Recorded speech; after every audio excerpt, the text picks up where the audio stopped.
উনি যদি পদত্যাগ করেন তাহলে রাষ্ট্রপতি কে হবে? সংবিধান অনুযায়ী স্পিকার তার স্থলাভিষিক্ত হবেন পরবর্তী রাষ্ট্রপতি নির্বাচিত হওয়া পর্যন্ত। দর্শক, আমাদের আজকের বিষয় হচ্ছে যে চুপ্পুর পর কে হচ্ছেন পরবর্তী প্রেসিডেন্ট। চাঞ্চল্যকর তথ্য যে প্রেসিডেন্টকে ঘিরে নানা ধরনের মিথস্ক্রিয়া বা নানা ধরনের প্রক্রিয়া, তৎপরতা আড়ালে আবডালে অন্তরালে গোপনে গোপনে ঘটছে। আমি কিছু তথ্য আপনাদের সামনে উপস্থাপন করব। সর্বশেষ যে তথ্যটি হচ্ছে সেটি হচ্ছে প্রধান বিচারপতি সৈয়দ রিফাত আহমেদের সঙ্গে বৈঠক করেছেন অন্তর্বর্তী সরকারের আইন উপদেষ্টা। রাষ্ট্রপতির পদত্যাগের জন্য আন্দোলন হচ্ছে। এখন কথা হচ্ছে যদি তিনি পদত্যাগ করেন নতুন রাষ্ট্রপতি কে হবেন? ডক্টর ইউনূস হবেন, নাকি আলোচনায় এসেছিল সাংবাদিক মাহমুদুর রহমান তিনি হবেন, নাকি অন্য কেউ হবেন? এমন অনেকের নাম আসতেছে। তো এই বিষয়ে দুইটা ভিডিও দেখবো। ডক্টর জাহিদ এবং আলোচনা করেছেন যে নতুন রাষ্ট্রপতি কে হতে পারে বা কে হওয়ার মতো সম্ভাবনা রয়েছে। আমরা তাদের আলোচনা শুনলে বিষয়টি বুঝতে পারবো। তারপর সেটা কিছু প্রসেস আছে, শেষে 2/3 সদস্য যদি সমর্থন করে তিনি পদ থেকে অপসারিত হবেন। এখন প্রশ্ন হচ্ছে তাকে অভিশংসন করা অ্যাপারেন্টলি সোজা না, কারণ সাংবিধানিকভাবে আমরা যদি বলি যেহেতু সংসদ নেই তাই রাষ্ট্রপতির অভিশংসন এক্সক্লুসিভলি সংসদের উপর ডিপেন্ডেন্ট। সো সংসদবিহীন অবস্থায় এটা আসলে করা যাবে না মনে হয় অ্যাপারেন্টলি। আর কি আছে, উনি পদত্যাগ করতে পারেন। উনি পদত্যাগ যদি করেন স্পিকারের কাছে করবেন। কেউ কেউ বলছেন স্পিকার তো নেই, স্পিকার না থাকলে তার জায়গায় ডেপুটি স্পিকার কর্মরত আছেন ধরে নেওয়া হবে। স্পিকার রিজাইন করেছেন, ডেপুটি স্পিকার জেলে আছেন, তাহলে কার কাছে করবেন? এসব প্রশ্নের আসলে জবাব দেওয়ার কিছু নেই। কেন নেই সেই আলোচনায়ও আসবো। তার আগে এই প্রশ্ন কেউ কেউ করতে পারেন, উনি যদি পদত্যাগ করেন তাহলে রাষ্ট্রপতি কে হবে? সংবিধান অনুযায়ী স্পিকার তার স্থলাভিষিক্ত হবেন পরবর্তী রাষ্ট্রপতি নির্বাচিত হওয়া পর্যন্ত। স্পিকার রিজাইন করেছেন এবং স্পিকারের ক্ষেত্রে আবার বলা হয়েছে স্পিকারের অ্যাবসেন্সে ডেপুটি স্পিকার স্পিকারের দায়িত্ব পালন করবেন। ডেপুটি স্পিকারও জেলে আছেন, ডেপুটি স্পিকার ওই দায়িত্বে যাওয়ার কোনো কারণ নেই। তাহলে কি হবে? আমি মনে করি যে কেউকে রাষ্ট্রপতি করে দেয়া যাবে, সাংবিধানিক না কিন্তু যে কেউকে রাষ্ট্রপতি করে দেয়া যাবে। এমনকি কেউ কেউ যে আলাপটা করছেন ডক্টর ইউনূস নিজে রাষ্ট্রপতি হয়ে যেতে পারেন। তিনি রাষ্ট্রপতি হতে পারেন এবং তিনি একই সাথে প্রধান উপদেষ্টার যে দায়িত্ব, দুটো দায়িত্ব একসাথে রাখতে পারেন। আমাদের মনে থাকার কথা, আমাদের তত্ত্বাবধায়ক সরকারের যে সংবিধান সংশোধনী ছিল ওটা একটা পর্যায়ে ছিল যখন সবগুলো স্টেপ এক্সস্ট করা হবে এবং ঠিকমতো কোনো তত্ত্বাবধায়ক সরকার পাওয়া যাবে না, তখন রাষ্ট্রপতি চাইলে নিজে রাষ্ট্রপতি তত্ত্বাবধায়ক সরকার প্রধান হয়ে যেতে পারেন। সেই ক্ষেত্রে তিনি রাষ্ট্রপতি এবং রাষ্ট্রের প্রধান নির্বাহী দুটোই একসাথে হয়ে যেতে পারেন। সুতরাং ডক্টর ইউনূস, ওটা নেই এখন, কিন্তু ডক্টর ইউনূস দুটোই একসাথে হতে পারেন।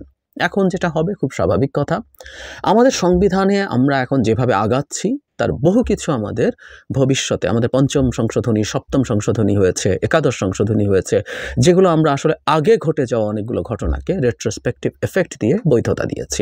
আমাদের এগুলো আসলে করতে হবে, বেশ কিছু করতে হবে। রেফারেন্স দেওয়া হয়েছে যে সরকার এভাবে গঠিত হতে পারে, সেটা তো আছেই। এই যে আমি আরেকটা উদাহরণ দিই, সংবিধান অনুযায়ী সংস্কার যদি ভাঙিয়া যায়, সংসদ আগে ভাঙুক বা মেয়াদান্তে ভাঙুক, ভেঙে যাওয়ার পরবর্তী ৯০ দিনের মধ্যে সংসদ নির্বাচন হতে হবে। সো যেদিন ৫ আগস্ট বা ৬ আগস্ট সম্ভবত সংসদ ভেঙে দেওয়া হয়েছে, যেদিনই হোক তারপর ৩ মাস যেদিন হবে সেদিন আবার একটা সংবিধান আমরা মানব না, এই পরিস্থিতি তৈরি হবে, কারণ ওর মধ্যে নির্বাচন হচ্ছে না। সো ওটাও সংবিধান বহির্ভূত বিষয় হয়ে দাঁড়াবে। এরকম বেশ কিছু ঘটনা আসলে সামনে ঘটবে যেগুলো সংবিধান বহির্ভূত হবে।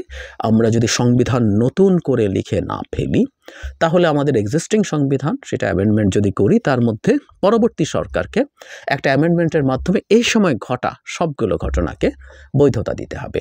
আমি ধারণা করি বা বিশ্বাস করি ভবিষ্যতে যে সরকারি ক্ষমতায় আসুক না কেন তারা নিশ্চয়ই আওয়ামী লীগ হচ্ছে না, বাকি যে সরকারের যারাই থাকুক না কেন তারা এই সময়গুলোকে, ঘটনাগুলোকে তারা র্যাটিফাই করবে, বৈধতা দেবে।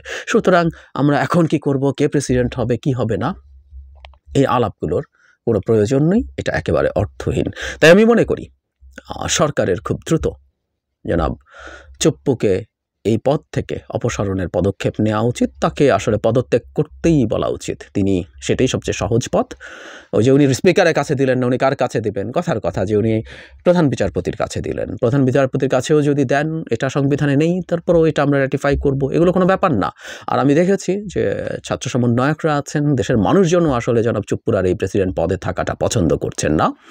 যেহেতু তিনি শেখ হাসিনার অত্যন্ত প্রিয়ভাজন, সিলেক্টেড যে যিনি প্রেসিডেন্ট হওয়ার পরও শেখ হাসিনাকে নেত্রী বলতেন, যিনি না ওবায়দুল কাদেরকে নেতা বলতেন, সেই মানুষ আসলে কতটা অনুগত ছিলেন বোঝাই যায়।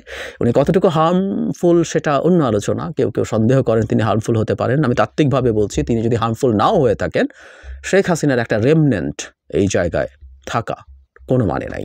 তিনি তো আর অন্তত সেনাপ্রধান নন, সেনাপ্রধান শেখ হাসিনার রিলেটিভ, তার দ্বারা নিযুক্ত, তার আদেশে সেনা ডিপ্লয় করেছেন, কিন্তু সেই মানুষটা পরবর্তীতে অনেক অনেক ব্যাখ্যা করবেন নিশ্চিতভাবেই। তার অন্যান্য মধ্য থেকে নিম্ন পর্যায়ের যারা অফিসার আছেন, সোলজার্স আছেন, এনসিও আছেন, জেসিও আছেন, তারা চাননি, কিন্তু দিনের শেষে উনি সেটা মেনেছেন। সুতরাং সেনাপ্রধান শেখ হাসিনা দ্বারা নিযুক্ত কিনা তার চেয়ে বড় কথা হলো এই গণ অভ্যুত্থানে তিনি শেষ পর্যন্ত একটা খুব গুরুত্বপূর্ণ রোল প্লে করেছেন। সুতরাং তার ব্যাপারে আমরা চুপ্পুর মতো করে না ভাবলেও, কিন্তু জনাব চুপ্পুর ওই পরিস্থিতি এখন পর্যন্ত তৈরি হয় না। তার সবচেয়ে বড় কথা হলো তিনি এতটাই প্রিভিলেজ ছিলেন শেখ হাসিনার সময় এবং এভাবে পেক্ট ছিলেন, এবং কোনো না কোনো রকম সন্দেহ বা সংকট যেহেতু কেউ কেউ আশঙ্কা করছেন, তার খুব দ্রুত সরে যাওয়া উচিত। এবং আমি আশা করি তার লিস্ট যদি আত্মসম্মানবোধ থাকে তিনি সরে যাবেন, না হলে তার উপরে সরকারের দিক থেকে সেই ব্যাপারে সিদ্ধান্ত নিতে খুব বেশি দেরি করা উচিত না। কারণ আমি আমার চারপাশে অনেকের সাথে ব্যক্তিগত পর্যায়ে আমাকে বলতে দেখেছি যে ওনাকে কেন রাখতে হবে। খুবই গুরুত্বপূর্ণ প্রশ্ন, আর এটাই বটম লাইন।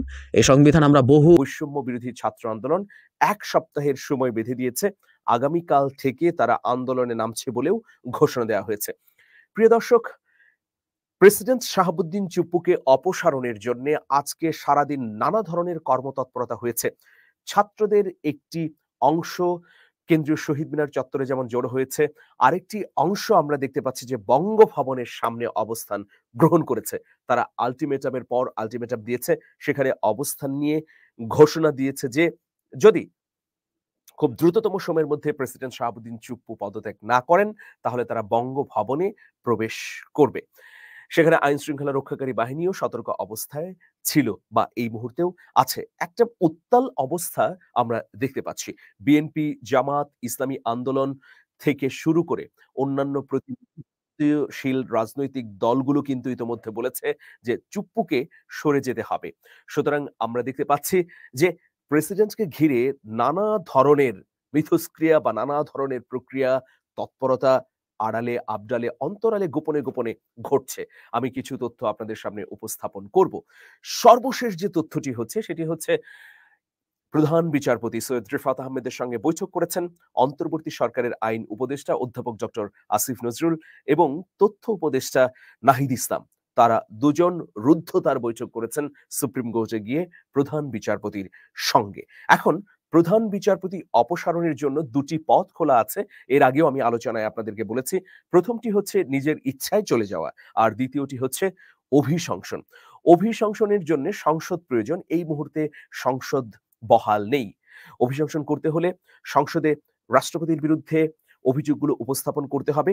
সেই অভিযোগগুলো উপস্থাপন করবার পর সংসদের অধিকাংশ সদস্য যদি তার পক্ষে রায় দেয়, তাহলে তাকে অবশ্যই সরে যেতে হবে। এই দুটো পথ। এর বাইরে আর কি কোনো পথ আছে?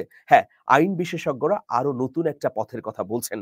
সেটা হচ্ছে যে প্রধান বিচারপতির রেফারেন্স। এই যে অন্তর্বর্তী সরকারটি গঠিত হয়েছে, সেটি কিন্তু কিভাবে গঠিত হয়েছে আপনারা জানেন যে প্রধানমন্ত্রী শেখ হাসিনা, সাবেক প্রধানমন্ত্রী শেখ হাসিনার পদত্যাগপত্র পাওয়া যাচ্ছে না বলে যে আওয়াজ তুলেছেন প্রেসিডেন্ট শাহাবুদ্দিন চুপ্পু, সেই আওয়াজের বৈধতা কিন্তু নেই, কারণ তিনি এর আগে বলেছেন তার কাছে পদত্যাগপত্র আছে। আর দ্বিতীয় ব্যাপার হচ্ছে তিনি যে রেফারেন্সটি প্রধান বিচারপতির কাছে পাঠিয়েছিলেন ওবায়দুল হাসানের নেতৃত্বে 6 সদস্যের আপিল বিভাগের বেঞ্চ, সেই রেফারেন্সের আলোকেই কিন্তু একটি অর্ডার জারি করেছিল, যে অর্ডারের মধ্য দিয়ে অন্তর্বর্তী সরকার রাষ্ট্রপতির কাছে শপথ নিয়েছে। এখন আইন বিশেষজ্ঞদের কেউ কেউ বলছেন একইভাবে যদি এই অন্তর্বর্তী সরকারের প্রধান উপদেষ্টা তার উপদেষ্টা পরিষদের সর্বসম্মতিক্রমে সিদ্ধান্তটি নিয়ে প্রধান বিচারপতির কাছে উপস্থাপন করেন, প্রধান বিচারপতি যদি তার আপিল বিভাগের বিচারপতিদের নিয়ে একটি রেফারেন্স দেন, তাহলেই কিন্তু প্রেসিডেন্টকে অপসারণ করা যায়। এটা একটা বিকল্প পন্থা। কোনো কোনো আইন বিশেষজ্ঞ এই ধরনের প্রস্তাবনা দিচ্ছেন। প্রিয় দর্শক, চুপ্পু অপসারিত হবার পর এই রাষ্ট্রের প্রেসিডেন্ট কে হবেন? ডক্টর মোহাম্মদ ইউনূস কি প্রেসিডেন্টের দায়িত্ব পালন করবেন, নাকি আলাদাভাবে একজনকে প্রেসিডেন্ট পদে বসানো হবে। এক্ষেত্রে ৪ জনের নাম আমরা দেখতে পাচ্ছি। সেই ৪ জন কে? ৪ জন হচ্ছেন বিচারপতি আব্দুর রউফ, মাহমুদুর রহমান, কর্নেল অবসরপ্রাপ্ত ডক্টর অলি আহমেদ এবং ফরহাদ মজহার। এই ৪ জনের বিষয়ে বিস্তারিত আমি আলোচনা করব। তবে আরেকটি গুরুত্বপূর্ণ বিষয় হচ্ছে অধ্যাপক ডক্টর আসিফ নজরুল গতকালকে বলেছিলেন যে প্রেসিডেন্ট শাহাবুদ্দিন চুপ্পু ইতোমধ্যে সংবিধান লঙ্ঘন করেছেন, কারণ তিনি মিথ্যাচার করে নৈতিকতা হারিয়েছেন। সুতরাং তার থাকার আর কোনো অধিকার নেই।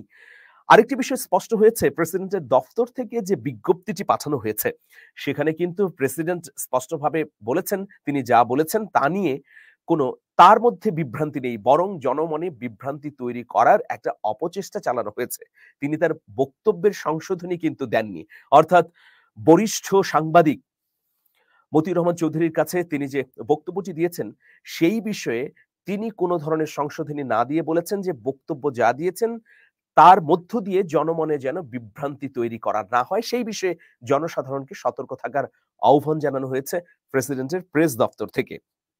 তার মানে তিনি মতিউর রহমান চৌধুরীকে যে কথাটি বলেছেন প্রধানমন্ত্রীর পদত্যাগপত্র তার কাছে নেই, দালিলিক কোনো প্রমাণ নেই, এই কথাটিতে এখন পর্যন্ত প্রেসিডেন্ট চুপ্পু অটল রয়েছেন।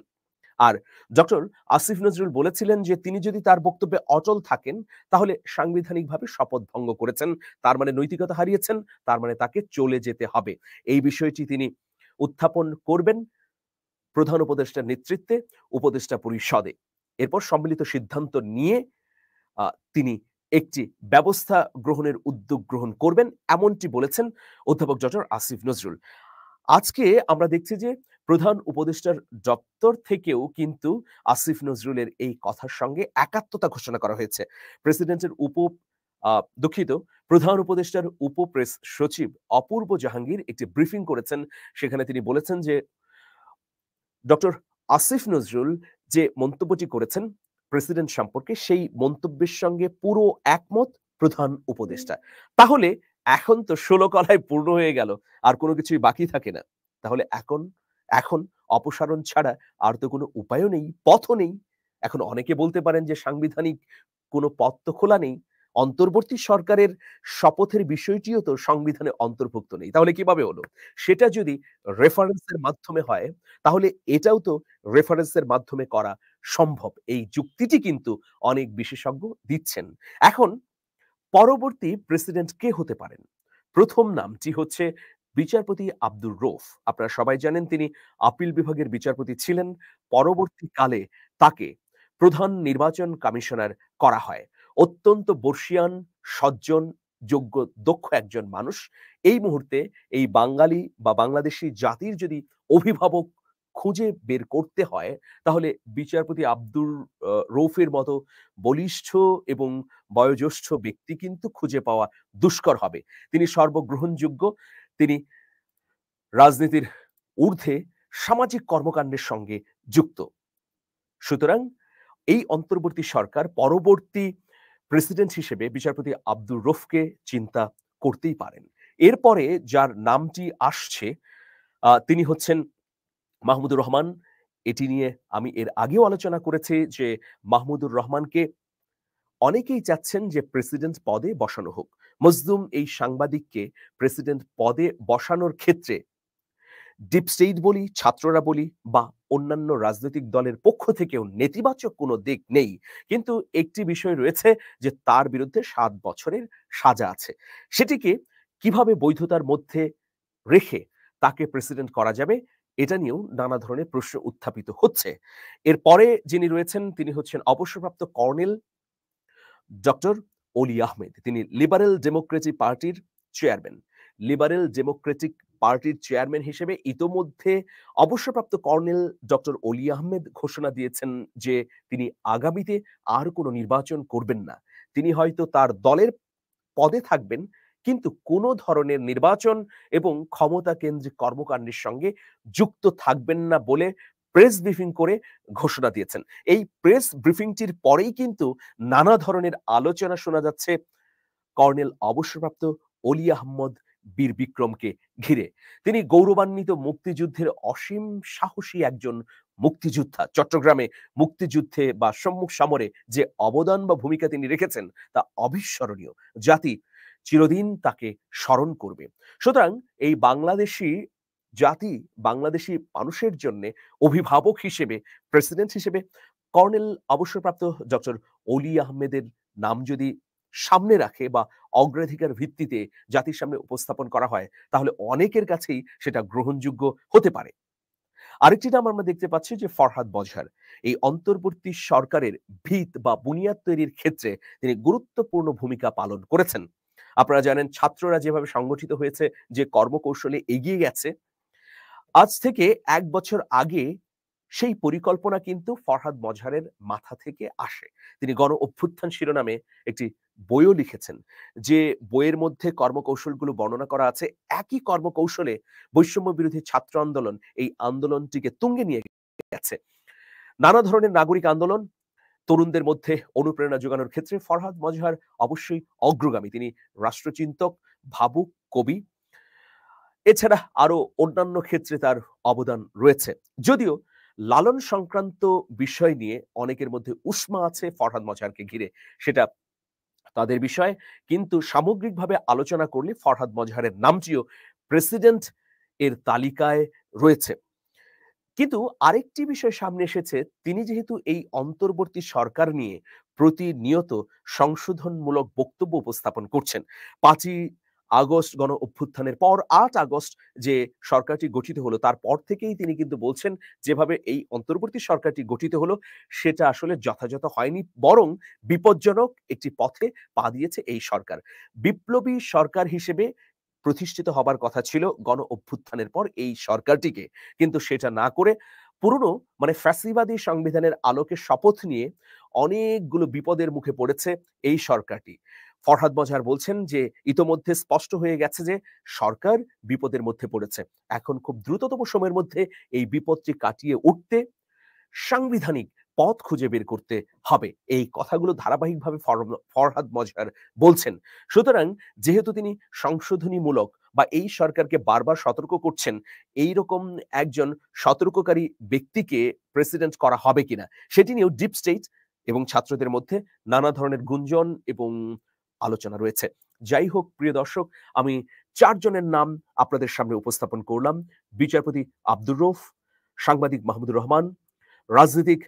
দর্শক আলোচনা শুনেছেন, শুনে বুঝতে পারেন নতুন রাষ্ট্রপতি কে হওয়ার সম্ভাবনা রয়েছে এবং কে হতে পারে। দর্শক আমরা এমন একজন মানুষ চাই যিনি এই রাষ্ট্রের জন্য ভালো কাজ করবেন। এই যে এতদিন ১৬ বছর রাষ্ট্রপতির পদ যেটা ছিল একটা পুতুল হিসাবে ছিল, সেই পুতুল নয় রাষ্ট্রপতি। তিনি যে সর্বোচ্চ ক্ষমতার অধিকারী, তিনি ক্ষমতা দেখিয়ে রাষ্ট্রের জন্য কাজ করবেন। আমার এমন একজন রাষ্ট্রপতি চাই। আমরা অনেকেই সেখানে নমিনেশন হিসাবে অনেকে আবেদন করেছেন, সাংবাদিক সিংহবাগ সাংবাদিক মাহমুদুর রহমান। আমরা তিনি হলে তার কোনো কথাই নাই, তিনি যদি হন তাহলে হয়তো বাংলাদেশের মানুষ আরও খুশি হবে। আমরা এমন একজন ব্যক্তি চাই রাষ্ট্রপতি হিসাবে।